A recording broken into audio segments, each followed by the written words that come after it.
ఫోన్లకే పరిమితమైపోయిన పలకరింపులు ప్రత్యక్షంగా వినిపిస్తే, కుటుంబమంతా కలిసి కష్టసుఖాలు చర్చించుకుంటే రోజంతా పండుగే. అలాంటి సందడిని ఏడాదికోసారి తెచ్చేదే సంక్రాంతి. కొత్త ధాన్యం ఇంటికి చేరే వేళ ఆనందాలకు అవధుల్లేని అతిపెద్ద పండుగే సంక్రాంతి.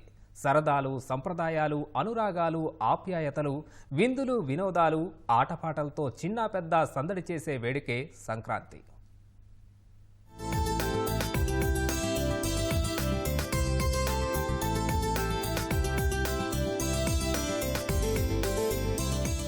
తెలుగువారి సంస్కృతి సంప్రదాయాలకు అద్దం పట్టే పెద్ద పండుగ సంక్రాంతి.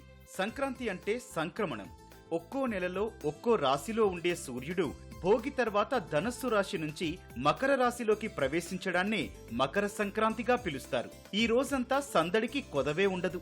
వణికించే చలిలోనూ వేకువనే కల్లాపి చల్లడం, వాకిలి ముందు ముగ్గులు పెట్టడం, వాటికి అందమైన రంగులద్దడం, అందులో గొబ్బెమ్మలు పెట్టడం, ఇలా ప్రతి లోగిలి సప్తవర్ణ శోభితమవుతుంది. మకర సంక్రమణం అంటే సూర్యభగవానుడు ఒక రాశి నుంచి ఇంకో రాశిలో ప్రవేశించే సమయాన్ని సంక్రమణం అంటారు. ప్రతి మాసం ఈ సంక్రమణ జరుగుతుంది. అయితే ఈ సంక్రమణకి విశేషం ఏంటంటే దక్షిణాయనం అయిపోయి ఉత్తరాయణ పుణ్యకాలం ప్రారంభమయ్యేటువంటి రోజు ఈ మకర సంక్రమణం. ఈ రోజు నుంచి మనకి ఉత్తరాయణ పుణ్యకాలం ప్రారంభమవుతుంది.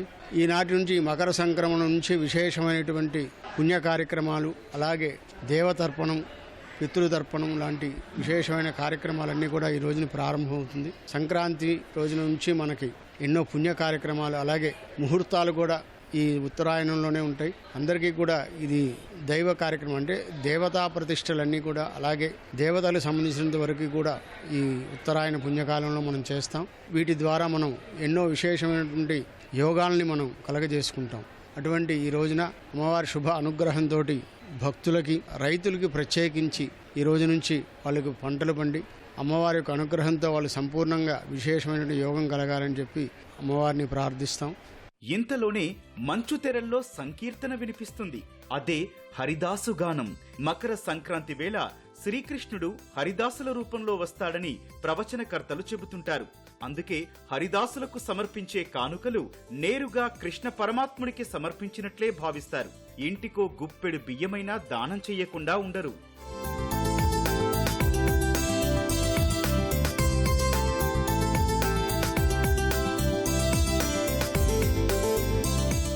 డూడు బసవన్నల విన్యాసాలు లేకుండా సంక్రాంతి పరిపూర్ణమైనట్లు అనిపించదు.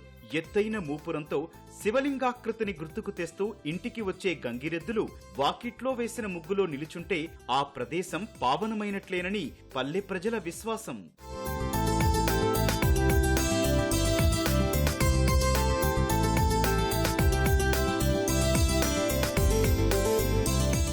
సూర్యుడు పొద్దు పొడిచిన తర్వాత తలస్నానం చేసి కొత్త బట్టలు కట్టుకోవడం సంక్రాంతికి ఆనవాయితీ.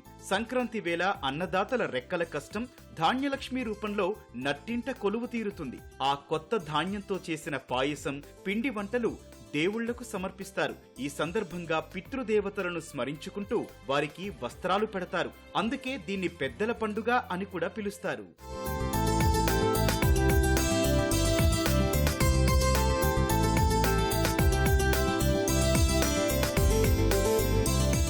కనుమరుగైన ఉమ్మడి కుటుంబాల స్ఫూర్తిని కొన్ని రోజులైనా తిరిగి సాక్షాత్కరింపజేసే గొప్ప పండుగ సంక్రాంతి. ఈ రోజు సందడంతా పల్లెల్లోనే. ఉపాధి వేటలో ఎక్కడెక్కడో స్థిరపడ్డ వారంతా స్వగ్రామాలకు చేరతారు, సొంతిళ్లలో గడుపుతారు. అందుకే సంక్రాంతికి పట్టణాలు పలచబడతాయి, పల్లెలు కలకళ్లాడుతుంటాయి. హాయ్, బాయ్ అనే పలకరింపుల స్థానంలో మామ, అత్త, పిన్ని, బాబాయ్ అంటూ పిల్లలు కూడా ముద్దు ముద్దుగా వరుసలు వల్లెవేస్తుంటారు.